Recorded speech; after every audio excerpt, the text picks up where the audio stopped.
Good evening. I'm going to go ahead and get started on time today.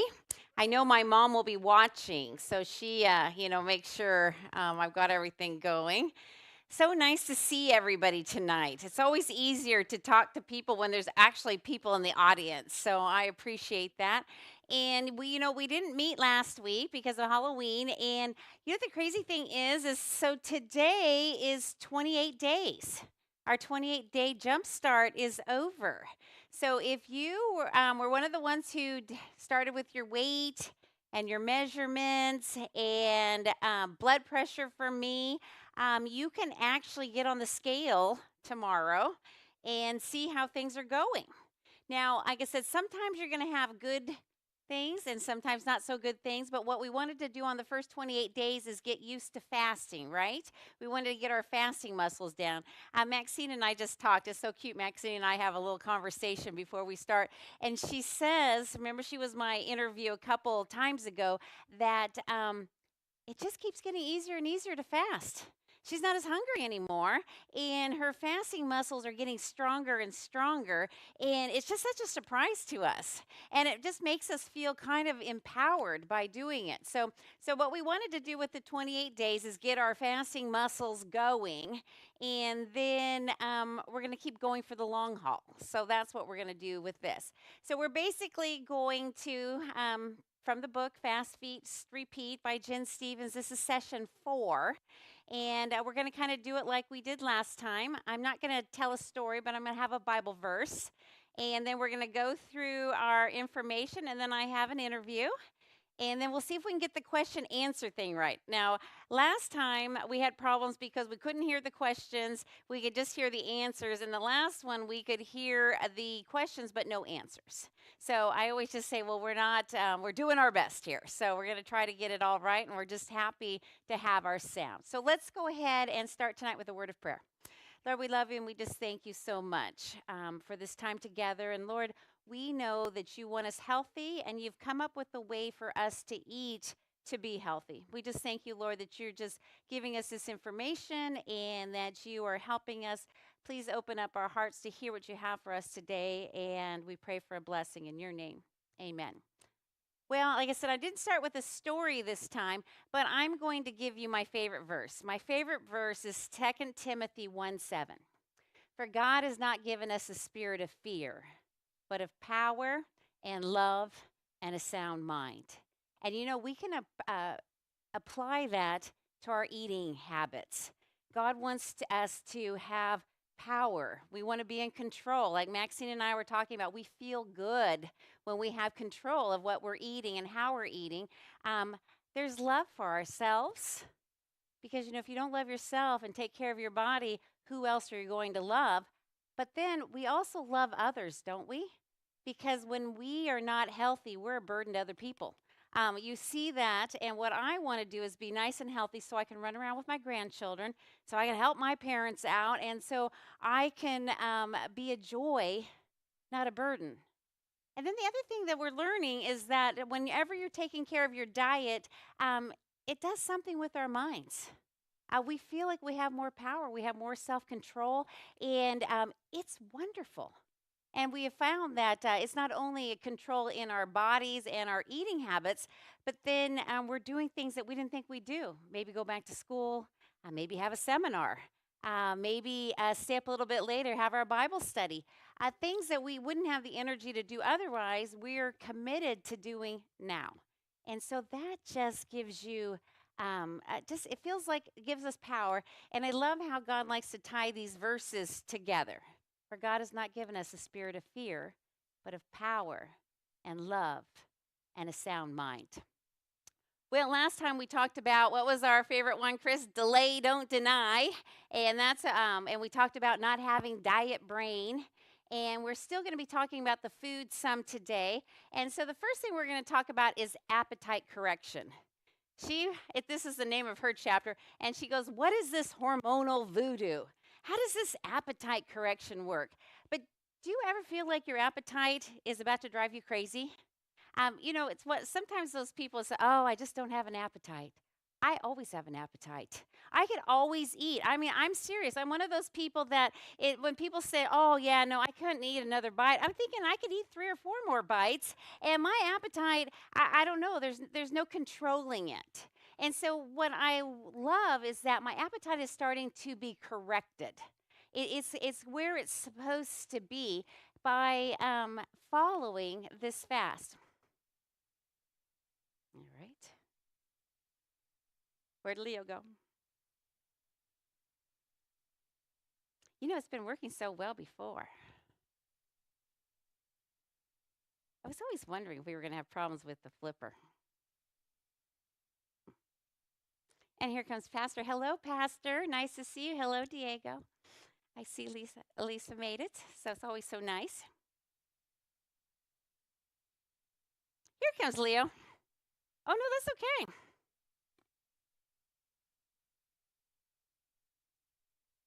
Remember, we got rid of that one screen. Did that make a difference? That's okay.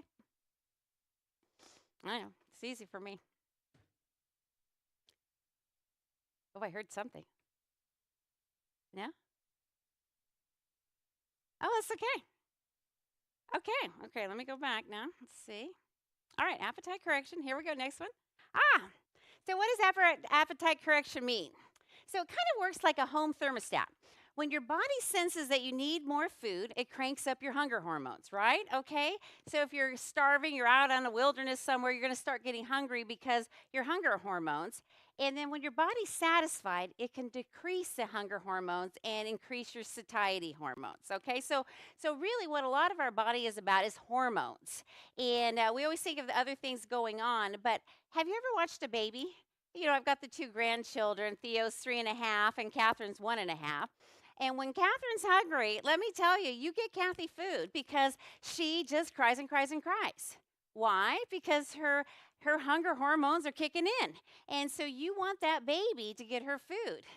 But then, you know, the crazy thing is when she's had enough, right? You've all seen the baby and she pushes your food away and, because she's satisfied. So what's happened to us? Why are we never satisfied?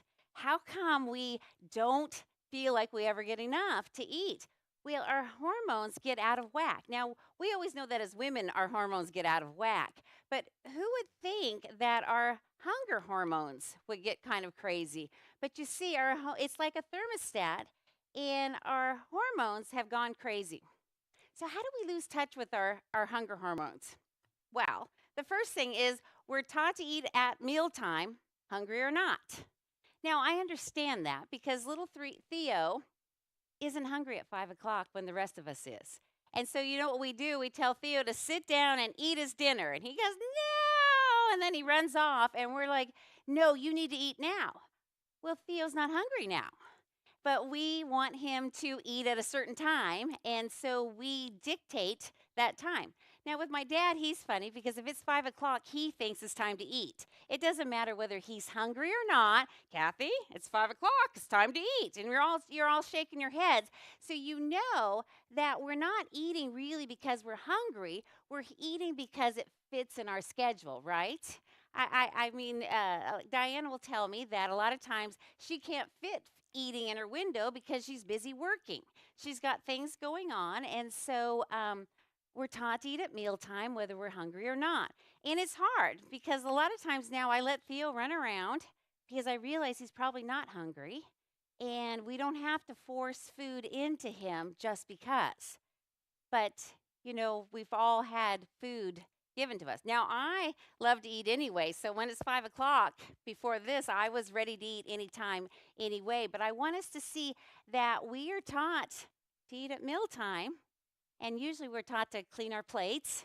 Remember, there's starving kids in Africa, and we are supposed to follow those rules. Well, we don't realize that it really does carry over. Now, I clean my plate, I clean Dan's plate, I clean anybody else's plate at the table. I'm not bashful. I'll pick at somebody's plate because I love the clean plate thing. But it really does mess with us when it comes to how we eat. Now, the other thing is we follow weight loss diets and we focus on external cues. Chris and I were talking about this today, and when we do the question and answer, we'll talk about this too. But on so many of the other diets, we're not told to eat when we're hungry. We're not told to follow something like that.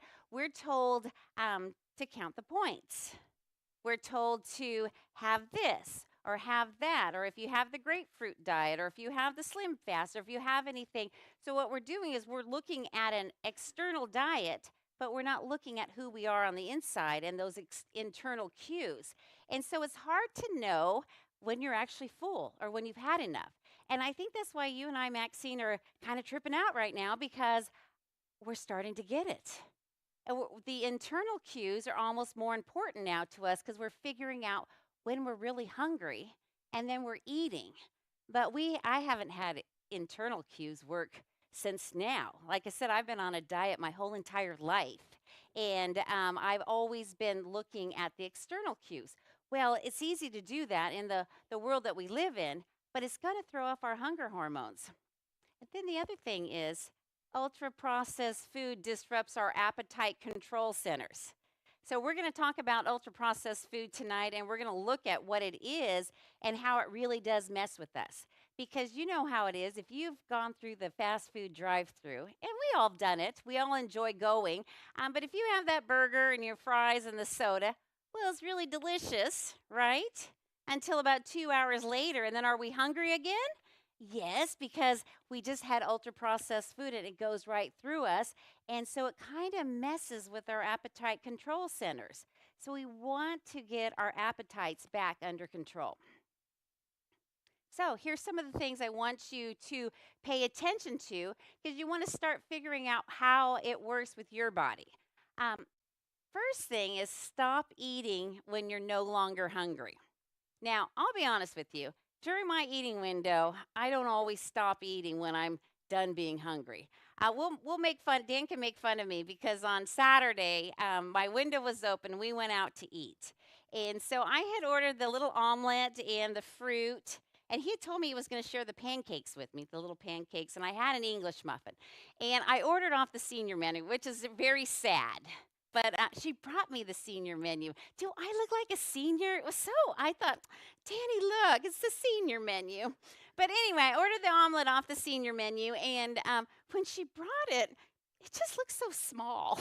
I told Dan, I don't think this is going to be enough food for me. And I don't think I've ever said that before. I've always eaten like a bird.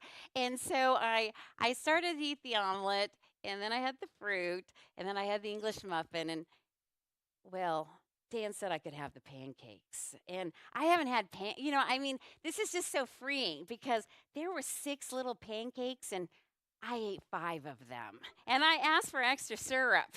So I didn't stop eating when I was no longer hungry. Dan said I kind of ate like a linebacker. And you know what the crazy thing was? Is that I had no shame about it. Because I had waited my 19 hours and I was so hungry. And you know what? I was so satisfied. I had no shame because I earned those pancakes and I enjoyed every bite of them. Now, before I would have never ordered pancakes. If I would have had pancakes, I would have eaten them, like Diane said, hiding away, kind of sneaking them. I wouldn't have eaten them in front of Dan. And if he would have said something like I was eating like a linebacker, I might have felt kind of ashamed. But right now, I said, I put it away, baby, and it was good. Now, he did ask me if I wanted to take that last pancake home with me, and I said, no, I think I don't want to put it in my purse. I'm all right. But I did have a scoop of Baskin-Robbins ice cream later, and then I finished my window, so yay. So sometimes I don't always stop eating when I'm no longer hungry, but that's what we want to start looking for. But you know what's been exciting for me, and we've talked about this, for the first time in my life, I'm full now. I haven't been full for years.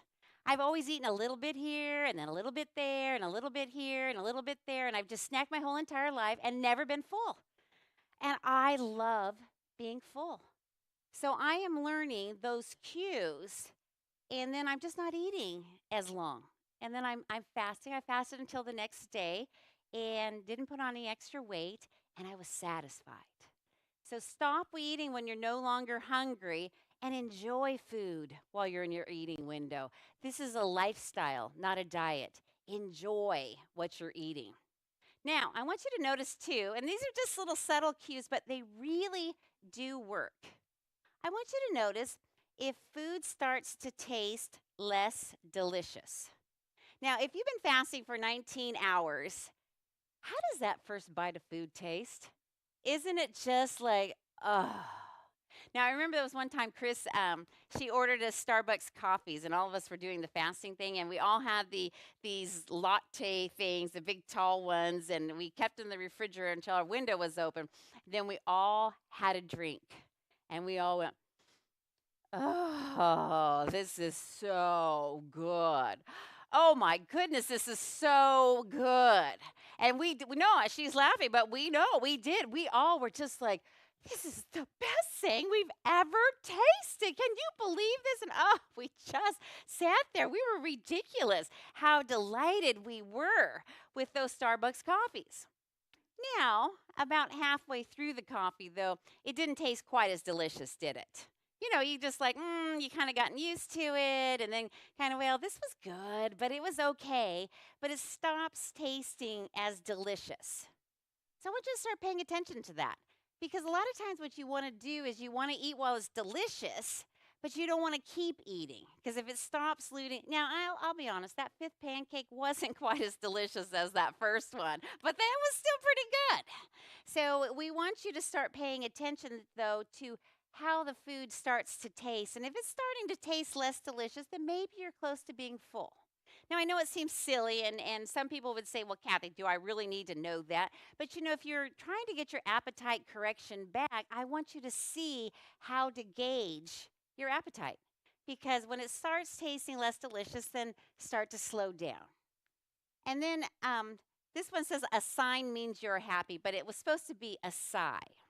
Now, Jasmine at work is our assistant, and she's one of those people. She says that I could make millions on Food Networks because she likes to watch me eat. Because I'm one of those people. It's embarrassing, but I touch too much stuff, and I lick my fingers, and I get stuff all over myself. And then when I'm done, I go, oh, that was so good. Oh, my goodness, that was so good. And I give that heavy sigh.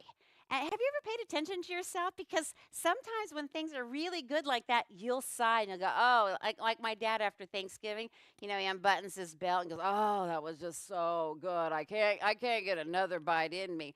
Well, if you got a sigh going on, then you've had enough food, right? So you're looking for cues like that. Am I feeling full? Am I sighing? Is it tasting less delicious? And so when you start noticing those things, then you're full. So like I said, by the sixth pancake, I didn't have another one, and that was okay because it wasn't quite as delicious. And the funny thing is I've ordered pancakes 2 weeks in a row because I never had pancakes before, and I think I've had enough for now. I think I'm satisfied with the pancakes, and I think next time we eat out, I'll be able to just order a large omelet, not some senior omelet, and I won't have to have the pancakes. But that's okay because I have decided that it's going to work for me. So I know it seems ridiculous to talk about pancakes, but they're a big deal to me, and I just felt so free to be able to enjoy those pancakes. So you want to pay attention to your body. Now, let's talk about food.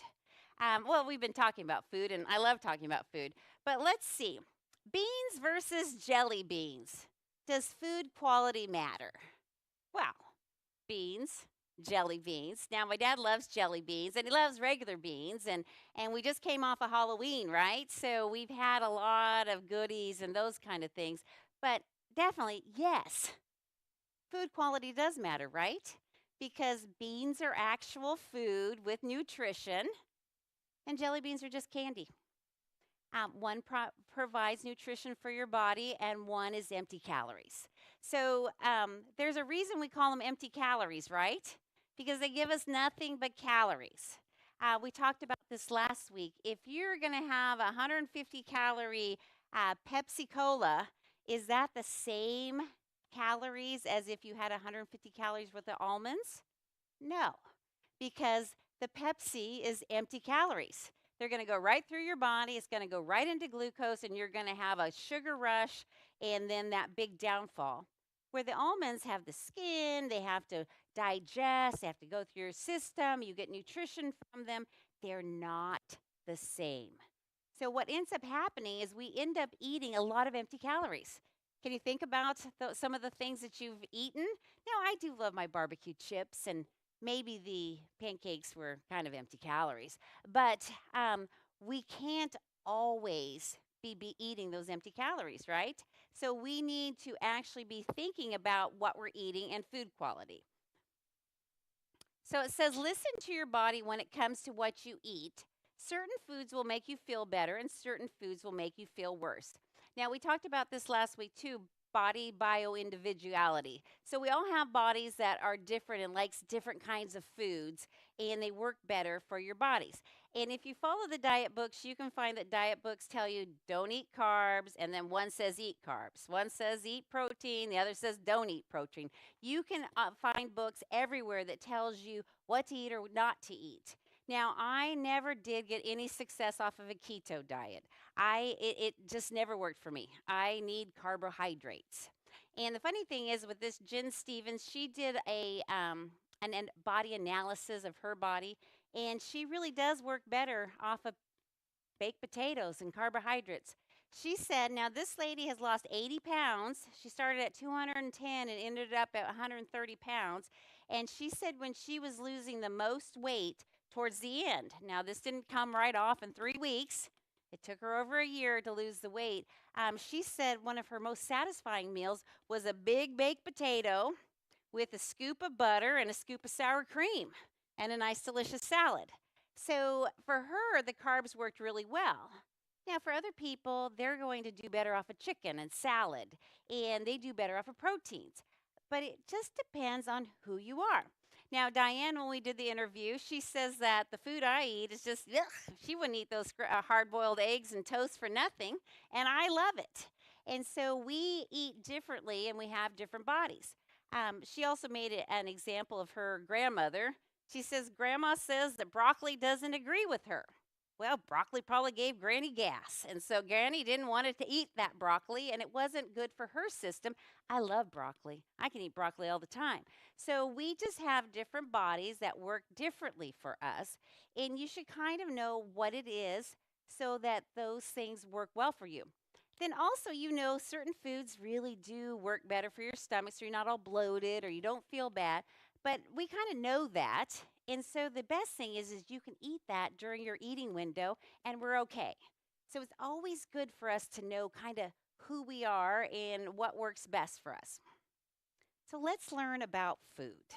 I know this is so fun. Dan and I were talking about this last night, and I had a hard time convincing him of this. But let's see what happens with our food now. So we're going to look at 4 different groups of food so that we kind of have an idea about where it's coming from, so we kind of know where we're going to eat. So group 1 is our unprocessed or minimally processed foods. So those are just basically your fresh foods that come from plants or animals. So you got fresh fruits, you got vegetables, whole grains, whole milk, eggs, and meat. So this is something that your grandma grew in her backyard. She had a garden, she raised a cow, she had chicken, she milked the cow.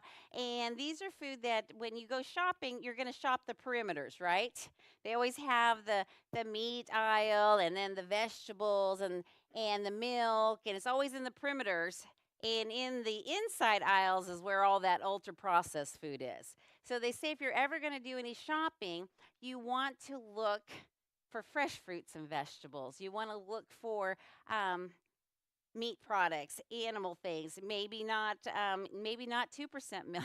If you're going to drink milk, maybe the whole milk's okay. But these are minimally processed foods, and these are the foods that are going to be good for us and good for our bodies. And the hard thing about these foods, and we know this, is if I buy too many vegetables and I don't cook enough, or my eating window's been thrown off, then they spoil. So for somebody like Dan and I sometimes will go in and buy 2 potatoes. I don't get the whole 5 pounds of potatoes because we're not going to eat 5 pounds of potatoes. And sometimes I get like 3 carrots. And I shop smaller because I'm not feeding a big family and I don't want them to go bad. Or I throw them in a soup, or I try to do things. But I'm trying to eat fresher, more unprocessed foods. And I've had to really think about that. because it's just much easier to open a can of something, isn't it? And then before I was doing this, it was just easy to throw a microwave meal in, and then I was done.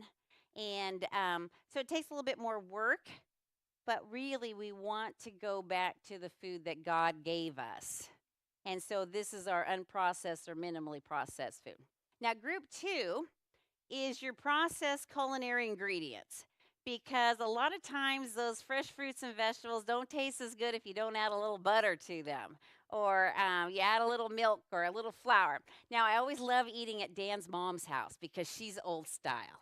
And so we always have like a tri-tip steak, and then we have corn with lots of butter. Oh my goodness, we love butter, and it just tastes so good.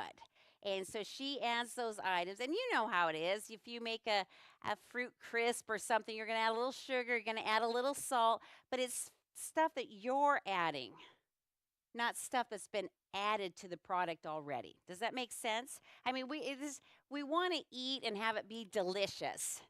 But we also want to be in control of what's going in there. So if I'm adding a little salt to things, I'm adding the salt, because who knew how much salt was in those lean cuisine meals? So it gives us some control, but it also makes it delicious, because I'm not saying go raw vegetable or anything like that. We want things to be good, and that's going to happen with our group 2.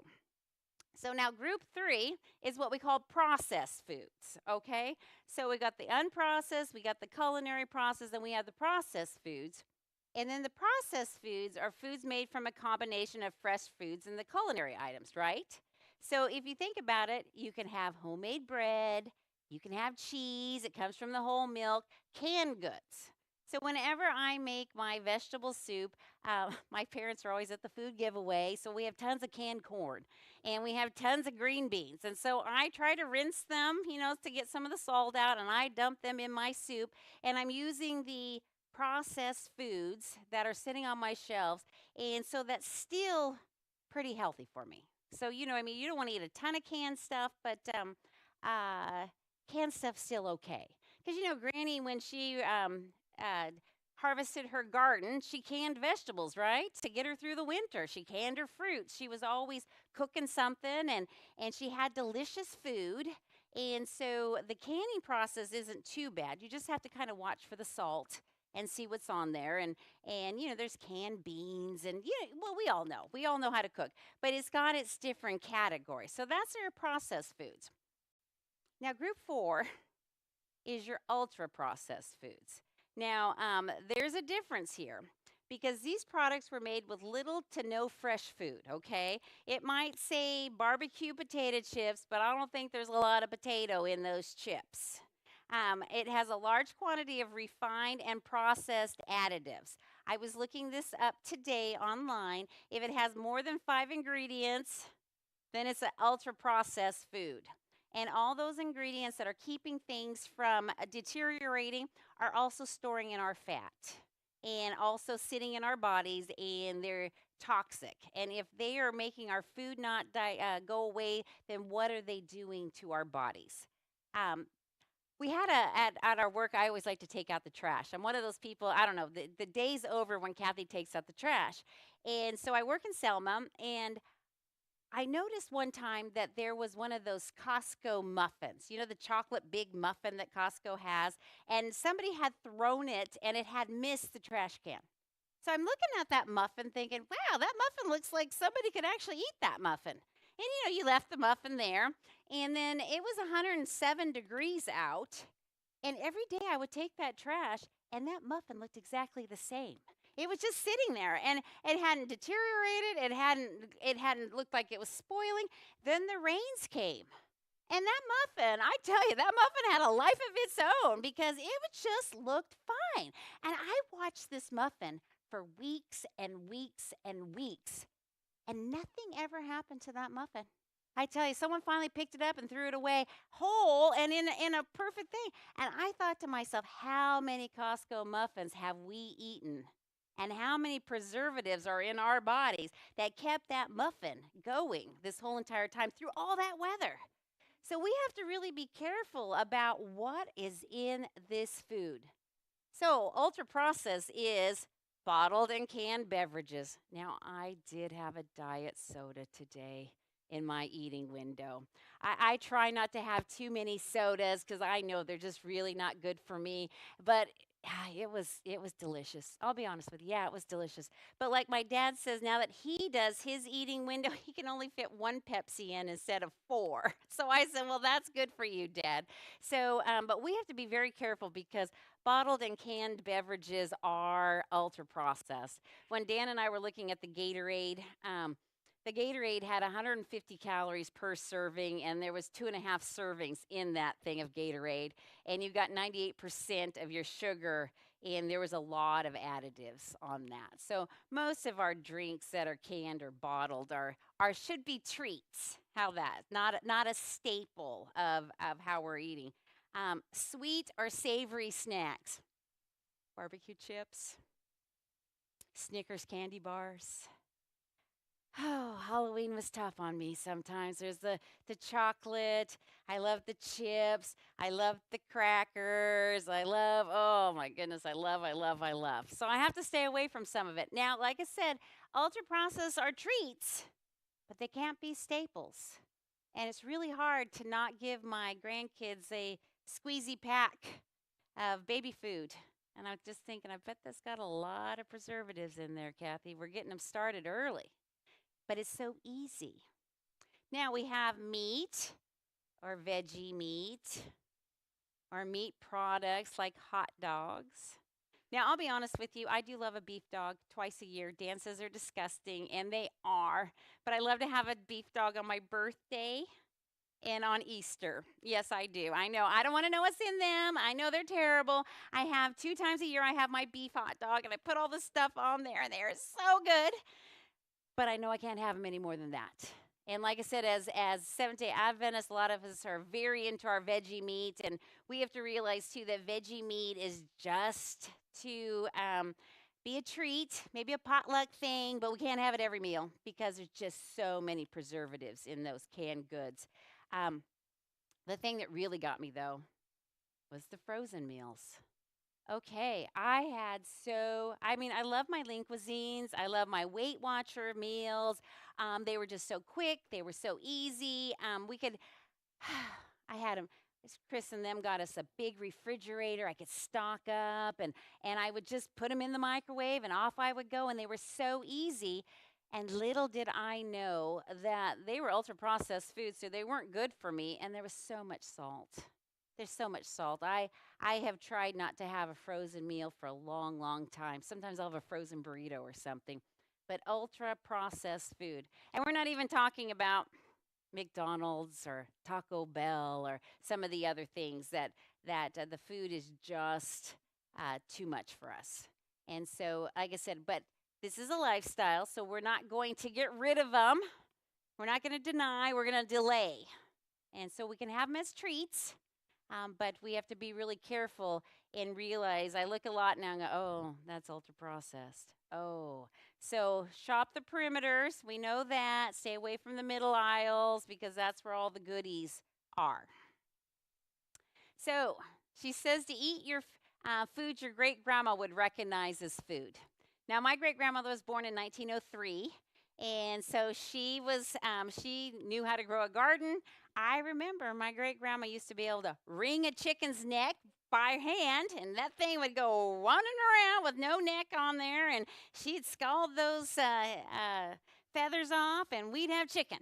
So, and she knew how to eat those potatoes, and her idea of a sweet treat was a date with a walnut in the middle. I love dates and walnuts. I know we're all shaking our heads like, that's delicious. Well, that was very satisfying for me. So if I can have my dates with my little walnut in there, I don't need the candy bar. I think now she would just be so shocked by what we can buy at stores. And I would think she wouldn't even recognize it as food. I mean, I can't see Nanny, we called her Nanny, having a Big Mac and fries and down in a Coke. No, I think Nanny would eat a little bit different. So I've been trying to use that as kind of my thought process. Would Nanny eat that? And if not, we want her to be able to recognize the food that we're eating. It's pretty easy. Aunt Lydia, right? And you know how Aunt Lydia ate? She'd have a tomato sandwich, and she thought that was the best thing ever. And I just thought, just a tomato and a piece of bread. Oh, she loved her tomato sandwiches. But didn't Aunt Lydia live to 103? That woman knew how to eat because it was so plain and it was so simple. So just think that when you're looking at that. So when you eat ultra-processed foods, you end up overfed and undernourished, right? You get lots and lots of calories, and then you're not getting any nutritional value. So you know what happens? Your body says 2 hours later, bing, I'm hungry again. Why? Because you didn't give me any nutrition, Cathy. How am I supposed to run your body and work these cells because you didn't give me any nutritional value?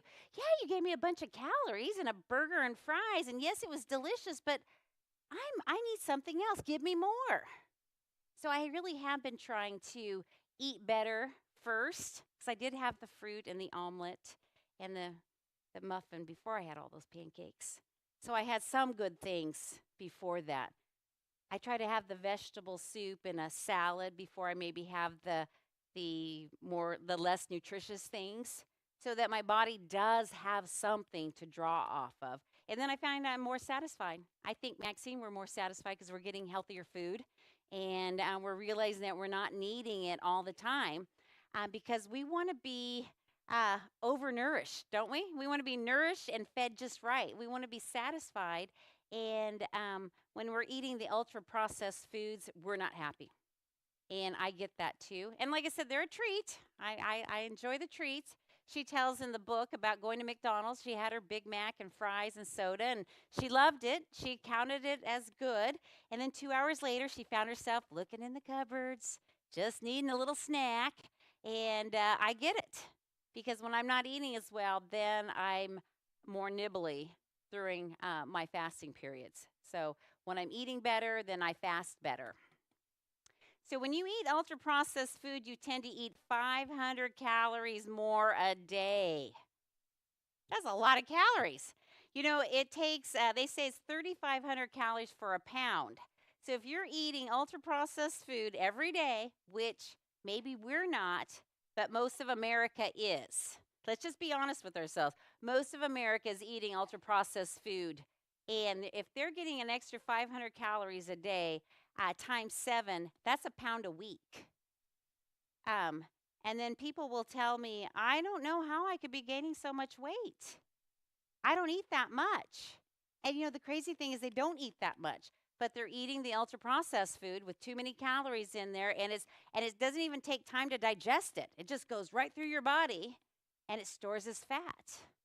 And so when you tend to put on an extra 500 calories a day, that's a lot. And we start building up that. And so I found too that as I started changing my eating habits, I wasn't really trying to lose weight, but I was just eating less calories too. Now I know we said to get rid of the calorie thought, but you still want to know that these ultra-processed foods, what they're doing for you. I know Diane used to tell me, she says, well, I just have one of those Costco muffins and some other little things. Well, they just end up with a lot of calories to us, and we need to be very careful. Now, the other thing that I think is so interesting is the ultra-processed food activates the same reward centers in our brain as seen with drug abuse. The people who are making this food, they make a lot of money to sell us this food. They are all into the advertising, and they have chemists who say, how much sugar, how much salt, how much fat do we need to put into something to make them addictive? And I know how it is. I mean, I know there's been a craving, and I just say, oh, I need some more syrup to go with those pancakes, and it's hitting my reward center. Bing, bing, bing. No, really. It's like a little buzz going on. And I'm as happy as can be until the letdown, and then I want more. And I have to be really careful with the barbecue chips, because Dan will open a package, and I just go for a few. Then I have a few more, and then I have a few more, and next thing you know, the bag's gone. So I've been learning just to buy a little bag so I can finish that little bag and not have so much. But don't let them fool you. We are drug addicts. Now, Satan knows he's not going to get us Adventists that way. We are not going to be smokers We're not going to fall for the alcohol. We're not going to be drug abusers. But we can go get our sodas. We can have the crackers. We can have the candy. And I'm talking to myself too. And it hits those reward centers, bing, bing, bing. And we all want it. We crave it. And they want us to want it because that's how they're making their money. The little convenience stores at the corners are our little drug addicts, and we just go and we can pay for them, and it's socially acceptable until we start getting sick. And then we don't want to be doing that. So we need to be very careful with that. All right, so we're at 28 days, and so I don't know if you've measured your progress yet, but I want us to start measuring our progress now. After the 28 days, we're going to start getting on the scales every day.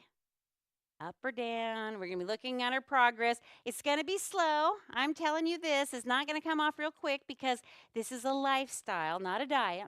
So I want you to start noticing things. First thing I want you to start noticing is your photos.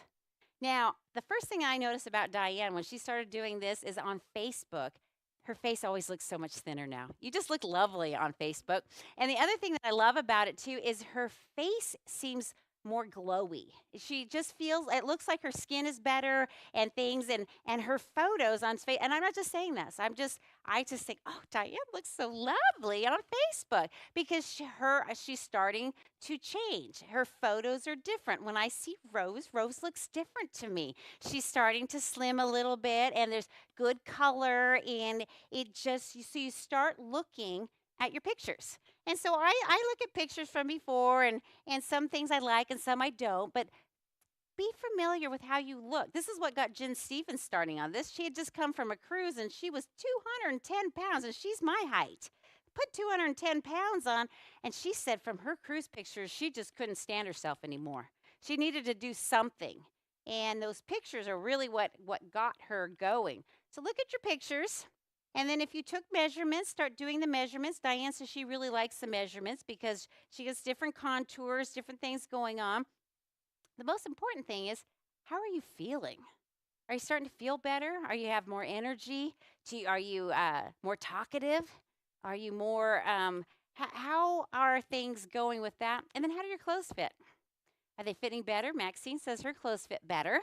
Well, I know, it's great. I mean, there's just different things that are happening to our bodies, and you just think, wow, I didn't realize that. I'm putting things on that I haven't put on for a long time, and it feels good.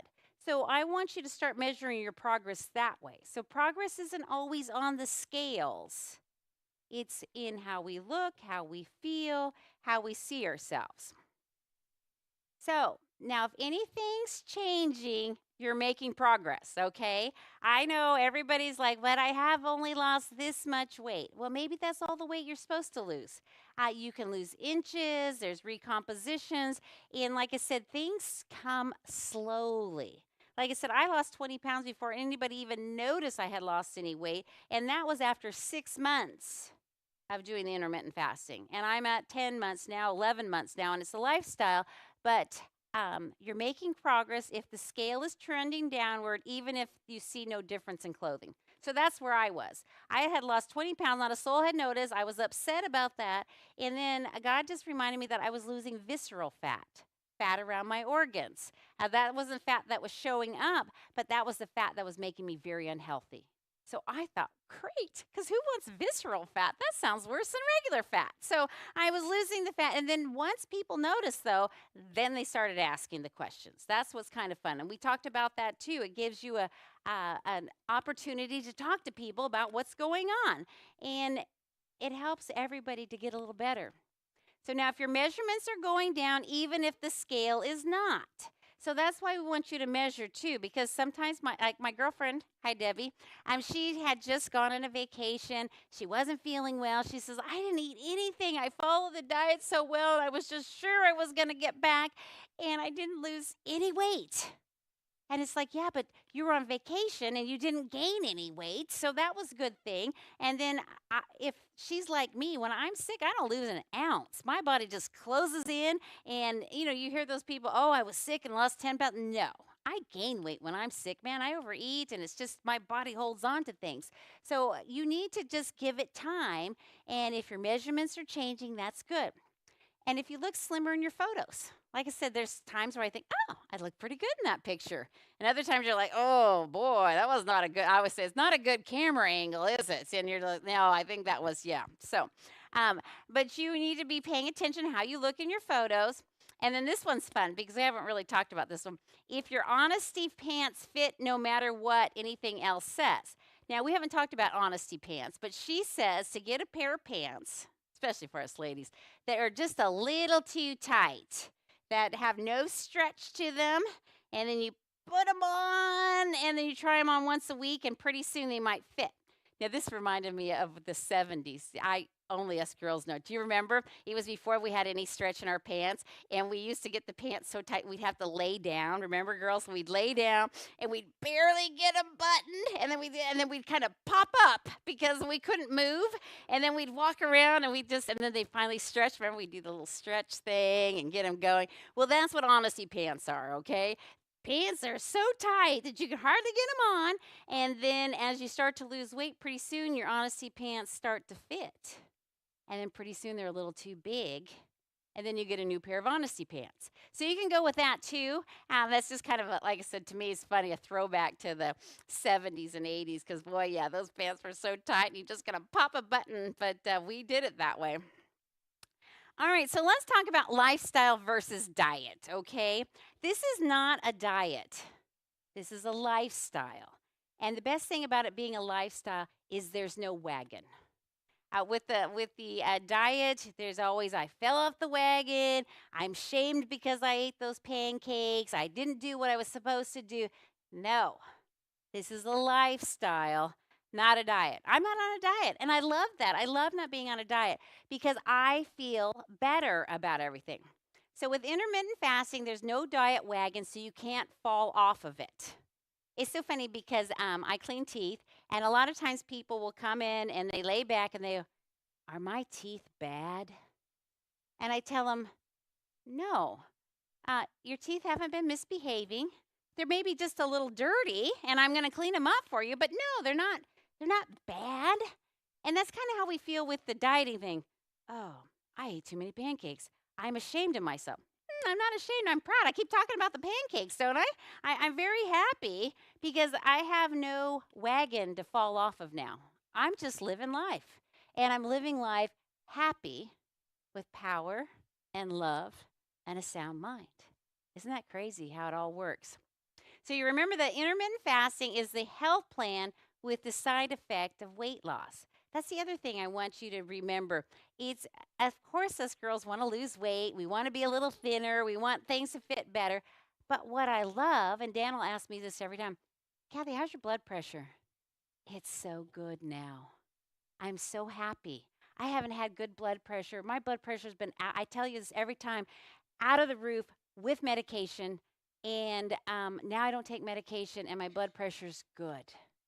I'm happy. I can run around with my grandkids.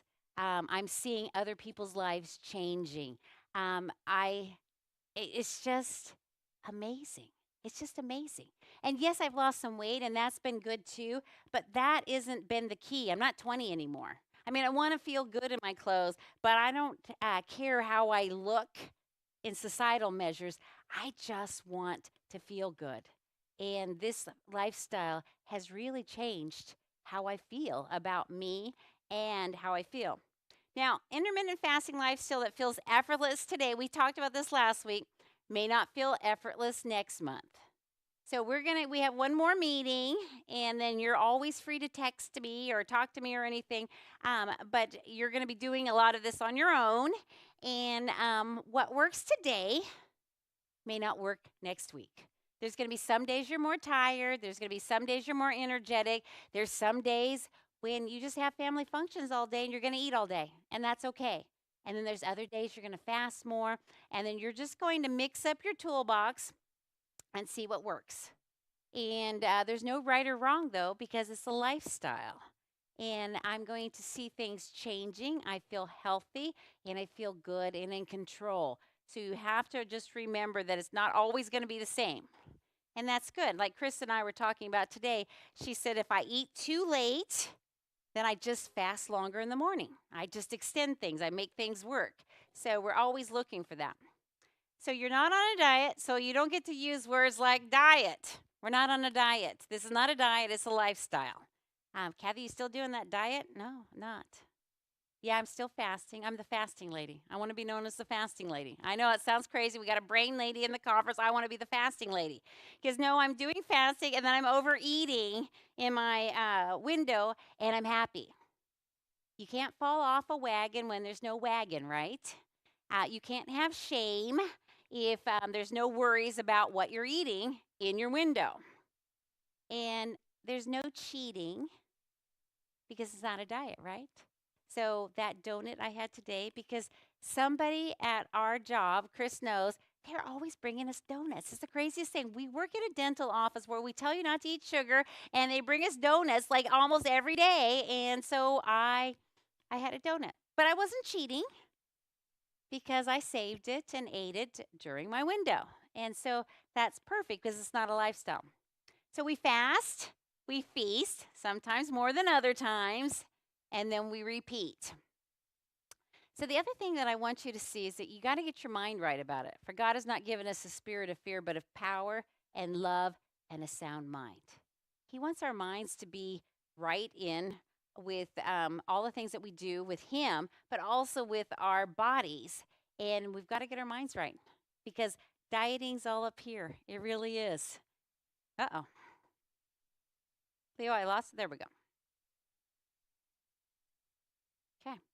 So Jen Stevens talks about how intermittent fasting didn't work for her until it did. And I get that because I told you, I guess a few years ago, I did that 40-day fast where I didn't eat until noon. And then I gave up diet sodas and TV. And it was the longest 40 days of my life. I just thought this was terrible. I was hungry the whole entire time because I just drank coffee with cream. I drank Crystal Lights. My idea of fasting was just having liquids. You know, I could drink liquids the whole time and just didn't eat food. And I was absolutely miserable. And so when the Lord asked me to do this fasting thing, I told him there's not a chance because I'm terrible at it and I didn't like it. And so the thing is that sometimes this intermittent fasting doesn't work for us until it does work for us. And I've seen that it's working for me now. So I'm so excited about that. But the things that held her back and the things that could hold any of us back is number one, because I say this all the time, not fasting clean. Cream in our coffees will throw us off. Even I've learned that if I take some charcoal pills in the morning, I think, oh, my stomach's empty. I'll take a couple charcoal pills and see if it'll clean things up. Nope, those charcoal pills make me hungry. And I will white knuckle it the rest of the day. So I don't take those anymore unless I'm going to have them on my eating window. I learned that, nope, I need to fast clean, and then I can do it easily. Like Maxine just told me, she has warm water. See, we're still talking about that delicious cup of hot water. And it gets us through because if you're not fasting clean, that's when it's going to be hurting you. And who'd have thought a couple little charcoal tablets, nope, send me over the edge. Not doing that anymore. So if you're noticing that it's harder than it used to be, look at what you might be adding that's just something you wouldn't have thought about. We get upset because the results aren't quick enough. Scale gets stuck. Well, the scale gets stuck anytime, any diet. And remember, it's not a diet, it's a lifestyle. We're not doing this for the weight loss. We're doing it for our health. So we want us to do that. She had a dieter's mindset. Well, I'm just going to do this until I lose weight. And then I'm going to go back to eating normal. Well, what we're doing is eating normal in a window, and then we're fasting the rest of the time, right? So there's no going back to normal. And then I never gave it enough time to adapt to fasting. That's why we want these 28 days. So right now, we're pretty well used to fasting. Even my dad's used to fasting. He makes me laugh because he just sits there and goes, you know, this fasting thing is a little easier than I thought. And he goes, you know, when I go to the store and I see people, they look a little big, I just think they should fast. It would be better for them. If they started fasting, they would be healthier. And I'm just thinking, who are you? And what happened to my father? But no, he's great. And, at some point, if I ever get to do this other places, he's going to be one of my interviews because, yeah, I mean, who'd have thought? And so you got to give it enough time. I love this line. This is one of my favorite lines. Whether you think you can or you think you can't, you're right. Okay, so if you think you can do this fasting thing, you can. And if you don't think you can do it, well, you're right. You can't. You know, it's all in your head. I've learned that so often God will ask us to do stuff, and if I say yes, I can do it. If I tell him no, I can't do it. And it's just that simple. Now, I mean, we can't jump off a roof and fly. I mean, there's certain things you can't do. But when it comes to this, if you think that you can do this, you can do it. And look at us all. We're doing it. I mean, I think for most of us, we're just like, this is so amazing because we can do it. And then we want to share it with everybody else because, like my dad, I think too, Dan gets upset with me sometimes. He goes, I know they're having problems. Do you think they should just fast? And I said, I know. I just think everybody should fast. So it gets crazy like that. So anything worth doing takes work, right? Including intermittent fasting. And we're all capable of growth and change.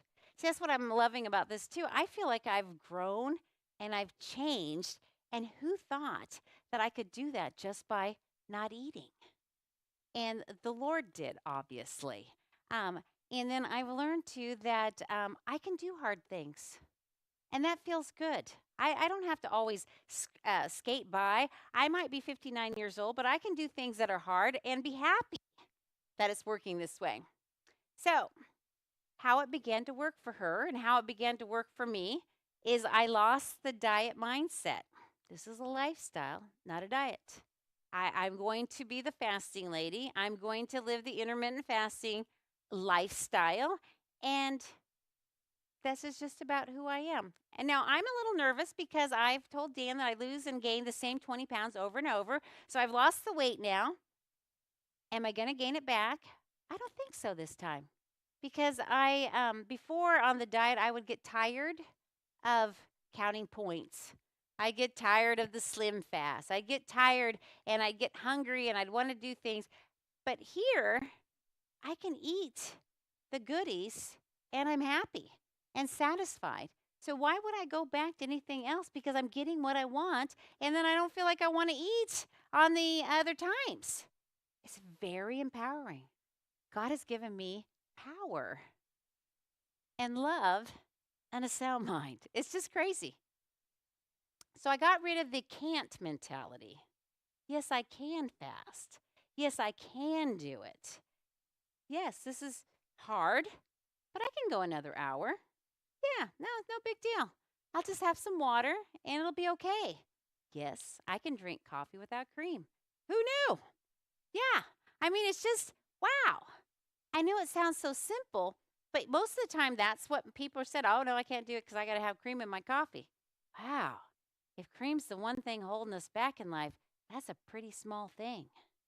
It is surprising. And then this is the part that's the most important, is you embrace the fast itself.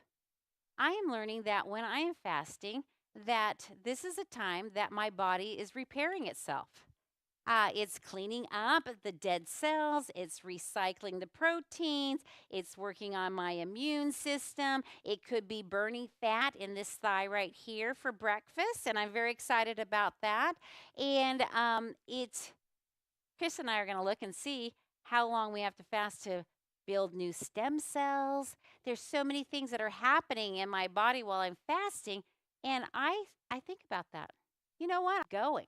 And so once I start to embrace that fast and what's happening inside my body, even though I can't see it, then I want to fast a little bit longer. And then it's easier to make it work. So embrace the fast. Don't feel like, well, I can't eat, and I'm so jealous that everybody else is eating, and then I'm fasting. No, because I feel better and my body feels better and good. So you embrace it and it works. So there's a belief is beneficial.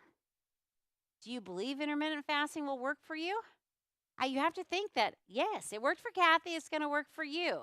It might take a little longer, it might take a different way, but I believe it's going to work.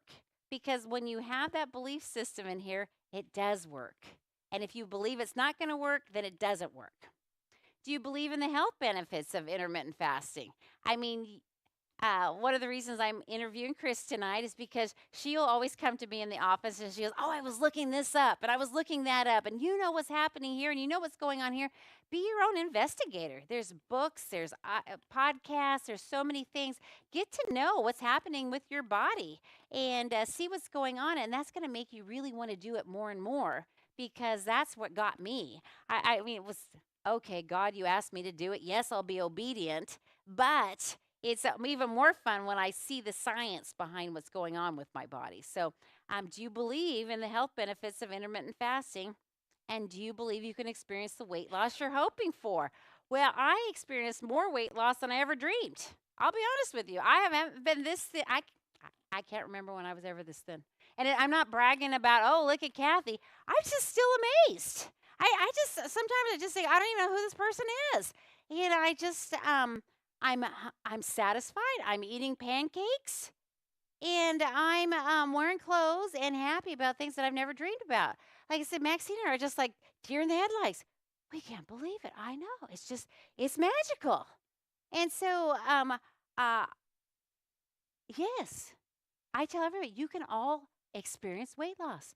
I tell you, you can. You're going to be happier, healthier, and thinner people because we're doing what our bodies were created to do.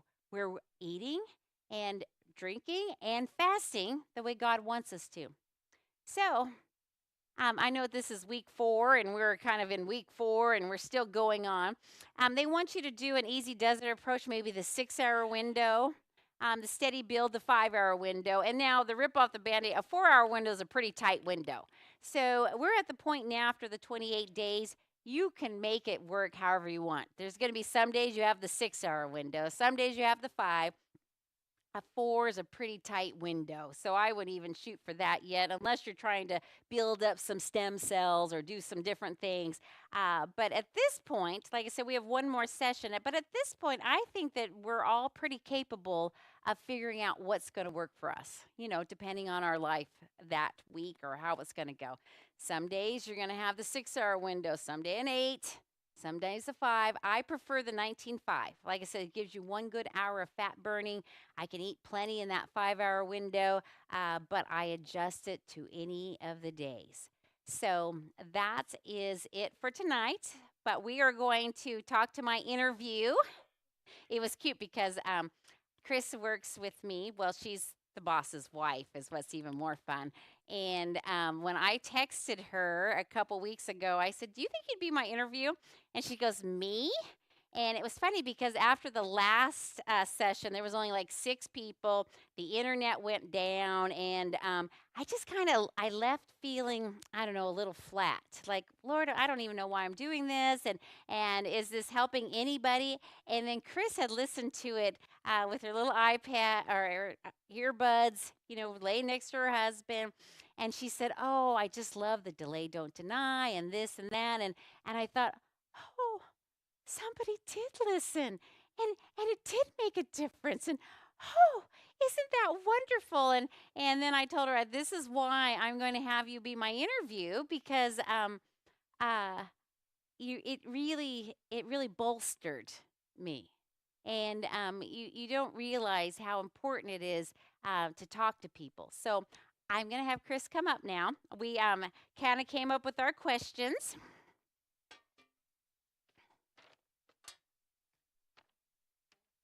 I know. All right, so tell everybody who you are to me. I'm Cathy's friend. Yes. I worked for Chris for 9 years now. Oh my goodness, 9 years. So I'm married to Sean, and Sean is a dentist, and we're all a happy family. Yes. At the dental office. At the dental. Well, no, we're actually a happy family everywhere. They are my family, and it's been very important to me. So tell me, I know you started watching me doing the intermittent fasting, and then Aurelia started it. Okay. But what got you started? What made you think, I've always done diets. I'm kind of like a Cathy. Weight Watchers was my life for years. Saw her disappearing. Started asking questions. Saw another coworker doing it, but in my mind, I'm like, you always eat. I always eat. I can't do this. So she kind of gave me some hints, dropped some things for me to look at. But I'm a FBI as my second job. I say I dig, I find information online, whatever the topic is. So when she started talking about this, I have an autoimmune. I have psoriasis, the start of psoriatic arthritis. So an autoimmune. My sister-in-law sent me a link for a set of videos to watch. My son has been diagnosed with celiac, another autoimmune. So when my sister-in-law sent me this video to watch for 5 days, I started watching. It was all about your gut, your microbiome. And the third day was about fasting. And I'm like, wait, Cathy's been talking about fasting. This guy's talking about fasting. And I learned the science of it. During Weight Watchers, I just counted points. I never knew about the insulin. I never knew any of that. All I knew was you eat these points, you eat 0 points, and you could just eat all day long. And that's exactly what I did. But when I started hearing the science behind it and how it can help your health and maybe with an autoimmune disorder, that's when I kind of said, hey, I can do this.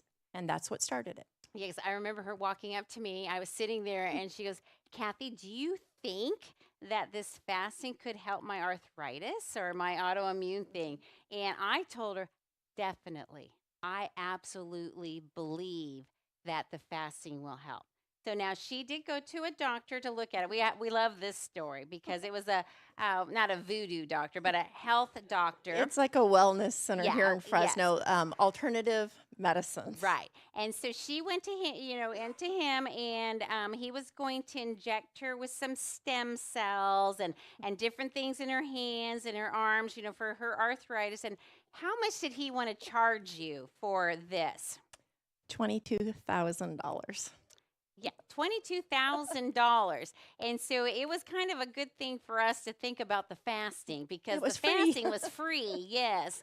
And he wanted $22,000 to inject stem cells. So like I said, we're going to start. That's my next FBI. Yeah, we're going to start investigating how long you have to fast to start growing your own stem cells. So one of the things that was hardest for her is did you ever think that you'd be able to drink your coffee black? Let's talk coffee. No, I love coffee in the morning, but always with some kind of flavor, creamer. So I've hated the black coffee the first couple weeks. I mean, literally, I wouldn't even drink it. I'd make it, take 2 drinks, and throw it out, and I'd kind of pout in the morning because I'm up before the birds. I'm up before anybody even thinks about waking up. And I love doing what I do on my iPad, whatever, watching the news with my cup of coffee. That's like my joy in the morning. It was no longer joy. It was just black yuck. And I complained very loud at the office that this is gross. I like plain black coffee now. I can drink it. I've drank 2 cups once, because it was so good. I've gotten used to it. I do love a good latte from Starbucks, Cup of Joy.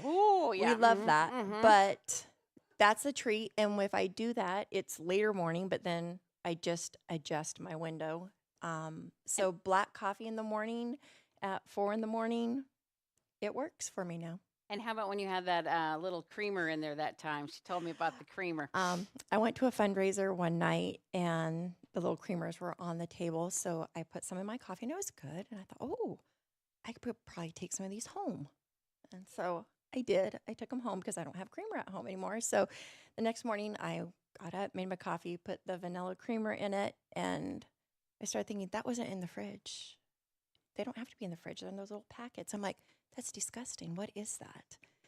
So I put it in my coffee, and I'm like, that's gross. I drank my coffee, and I threw the coffee out. I only drank half of it because the thought of throwing that flavored oil, chemical, it really got to me. So, yeah, no more creamer. Yeah. So she's learned. Okay. what was the frustration that you had with Weight Watchers? So you now, because obviously, look at Chris. She's always been very fit. No, She's not looks always. she looks good. Weight Watchers has been working with her, but the thing that you learned last week, and the thing that you've been frustrated about with Weight Watchers, and what you did this morning, what is Yes. it that's really been helping you? Okay, so last week when I was listening to Cathy with my little earbuds, the deny, Delay, don't deny. delay, don't deny. In Weight Watchers, you do deny because it's too many points. I know I can eat 19 points in a day. I know it's 0 points. I could tell you everything that I eat, what the point value is. And if it's too much, like if you're looking at that donut and that's 10 points, you're like, oh, I can eat a whole meal for 10 plus points and not just one snack. So when Cathy said that saying a couple weeks ago, I was like, oh, I can have it. I had never been taught that, didn't know that saying. So it has saved my life. This morning, I made pumpkin bread or pumpkin cookies last night. Ate several of them during my eating window. This morning, had my cup of coffee, and I saw those cookies. I thought, oh. So the old me would have said, trying to figure out how many points are in a cookie, or I would have just ate it and said, forget it. But today, I walked into the pantry, got my Ziploc bag, and put 2 cookies in the Ziploc bag and threw them in my lunch bag. So I showed Cathy today. I'm like, look, they weren't breakfast. They're going to be my lunch treat. Yeah, and then we got the donuts, and so yeah. But I only had half a donut yeah. because I ate the 2 cookies. So it was my delay. So that little saying is wonderful for me because in Weight Watchers, you had to pick what's your 19 points are going to be. And so with this, I can save my treat. Yes, so she's not During- denying. yeah. So she's okay. How has diet brain changed with IF? Because she's talked about the diet brain too. Yeah. It's more of a lifestyle. You just alter your day and how you're going to eat, so you don't have to worry about that diet brain. I still have it. You still think, oh, I shouldn't be eating that. I know that that is a 12-point thing, but it's slowly changing because it's a lifestyle. So do you feel more disciplined now?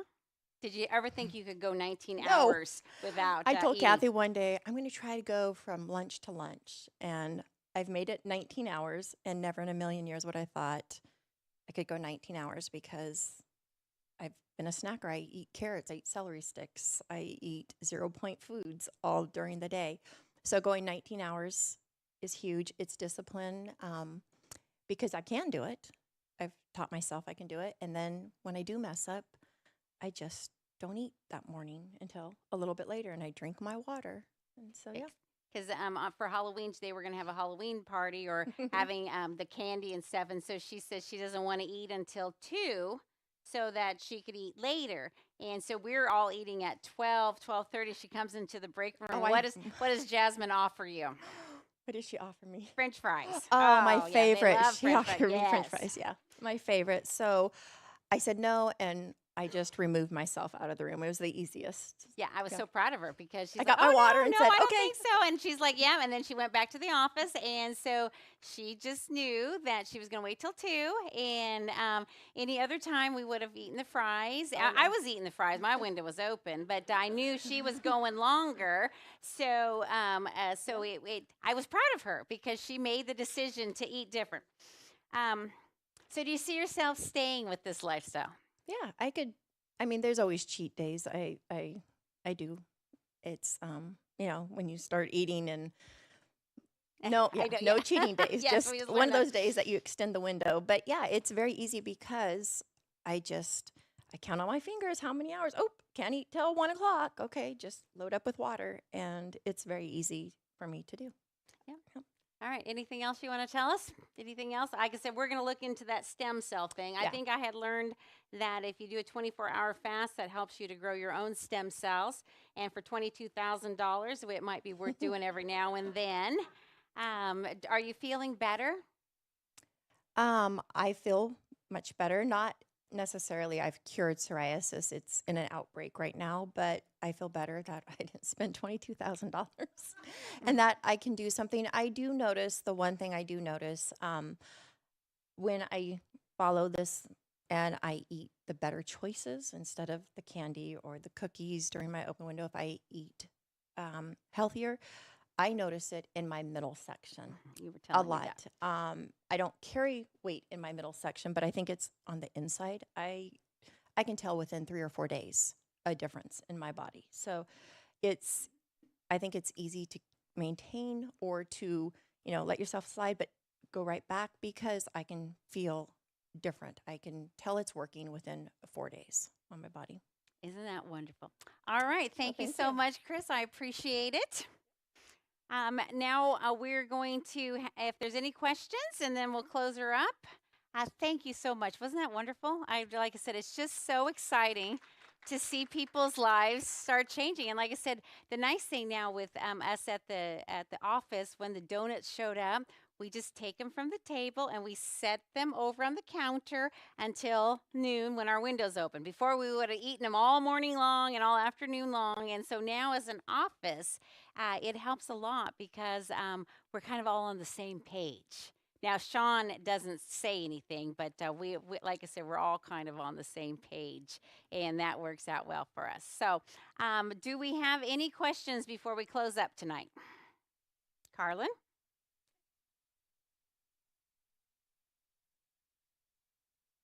Okay, perfect. Anybody else? All right, well, that will be very easy because that way we can't make any mistakes with the questions, and so that's good. So thank you so much for coming. I am going to close us with a word of prayer, and then next week we're going to finish up. We're going to talk about exercise and making some of those things work, some final things, and I have one more final interview I'm very excited with. And like I said, but I want you to go home tonight or tomorrow. Get on your scales, do your measurements, start seeing where you're at, and then start tracking your progress most every day, how we've talked about it.